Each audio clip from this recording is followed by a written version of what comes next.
Hi, Yeet-Wells. We'll continue in chapter 16 in the normal distribution. 16b is looking at the standardization, which we briefly looked at, and also the area within 1, 2, and 3 standard deviation, which is the 68, 95, 99.7% rule. And we'll look at one example that will just manipulate calculate some of those probabilities. Alright, so if you were to do, just hold on, if you were to do further math, you should have been familiar with that, with the also probably psychology as well. When you have a variable that is normally distributed, if you look at the area from the mean with one standard deviation below and above, that is your 68%, that is within that range, you increase to 2 standard deviation minus 2 sigma plus 2 sigma, and that's 95%, which is looking at the probability it's very likely, and 3 standard deviation, 99.7, which is almost certain. Okay. Later on we'll find out that using the function inverse normal, by using symmetry properties and also using that area, we can actually estimate that value 1, coefficient 2, and 3, where it's coming from, and how do you get those percentages as well. They all link together. Alright, so let's look at a question. Just read the question, pause the video, and try to figure out the answer. Alright, so given x is a normally distributed variable, once it says normally distributed, you should think about all those properties of symmetry. Keep in the back of your mind yet also standardization could be also useful, not in this question, but in here you have the mean of 100 and the variance of 16. From the variance you determine your standard deviation, and what you do is you relate to how many standard deviation will that relate, so one of those 5 will be correct. So with the answer, if you go from 68%, which is 1 standard deviation, knowing that the standard deviation is square root of 16, which is 4, you can see that you have a difference of 8, which is minus 1 standard deviation plus 1. If you look at, 97 is not part of those values unless you use a calculator. You can calculate that to verify that it is correct, but let's say with that 68%, for example, which should be 1 standard deviation, you can see that you do not have 2 standard deviations from the lowest to the highest. Alright, let's look last example that will have 3 parts. So the height of the women in a particular time are normally distributed. Again, it's a normal distribution. The mean is 165 and the standard deviation given is 9 centimeters. So what is the approximate probability that the woman chosen at random has a height which is between 156 centimeter and 174 centimeter? So you can pause the video and try to attempt part A.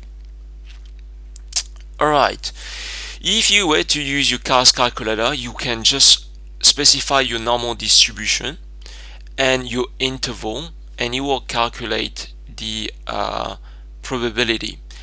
Now in this situation, when you do the difference, and let's move on to the answers. When you do the difference between the two, let's specify the variable. So x is the height of the woman in this particular town. Here you have your mean, plus sigma is 174, minus sigma is 156, which is what you have as boundaries. Also, what you should do to see if you have 1, 2, or 3 standard deviation apart from the mean, do the difference and divide by 2. And if it equals to 1, 2, 3, you can use the percentage rule. Okay, so here we have 1 standard deviation, therefore we can say it's approximately 68%. Alright, next one, what is the approximate probability that a woman chosen at random is taller than 174 centimeters? Again, pause the video, just have a go at figuring out the answer.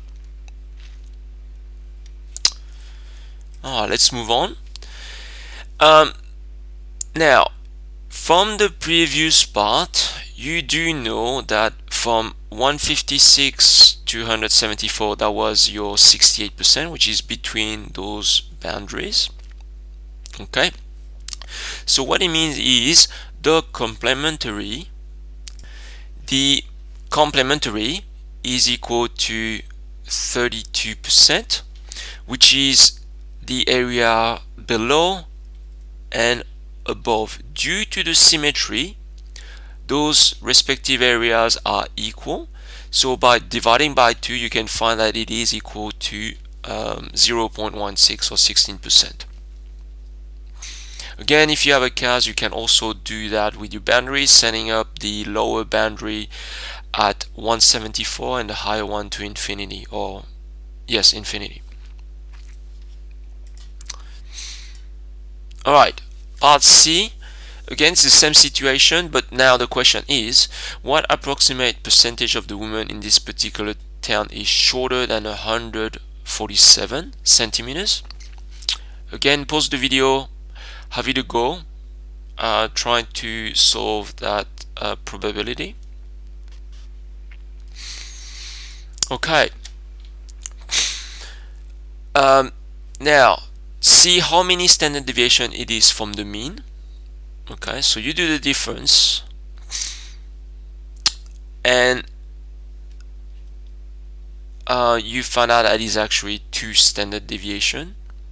Okay, what you could have done is take that, subtract that value from the mean and divide by sigma as well. That will give you the actual coefficient, which is 2.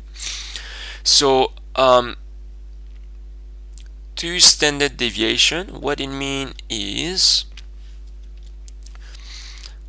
the corresponding upper value is above is 183. Now what you are after is lower, the lower part here. So that is your mean, that's 1, 2 standard deviations, I should say. What you know is between those boundaries you get 95%. It means on the lower part and the upper part you will have together 5%, so that will be the complementary. And due to the symmetry, we can, as they being equal, half of that 5% will give you the answer to part C. Alright, so approximately 2.5% of the population of women in this particular town are shorter than 147 centimeters. Okay, standardized values, which is by standardizing, as I mentioned before, you just you manipulate doing a mapping of transformations by translating from the mean back to a value of 0, which is the y-axis, or the line x equals 0, and the area, maintain the area of 1, but having now a standard deviation of 1. So here you have the description. To summarize the formula, which is z will be the standardized variable. It will be your value of the normal distribution minus the mean divided by the standard deviation. So here is an example of a normal distribution. Then it becomes standardized. Okay. The mean will be 0. Every increment, every unit will represent a standard deviation. What it means is, if your z value is on the right hand side, it's the value lies above the mean. If you're on the negative side, it's below the mean. And I think, yeah, that's all summarized here. So you have mu equals 0 and sigma equals 1 for the standard normal distribution. Alright, and that's it for 16b. Alright, see you later.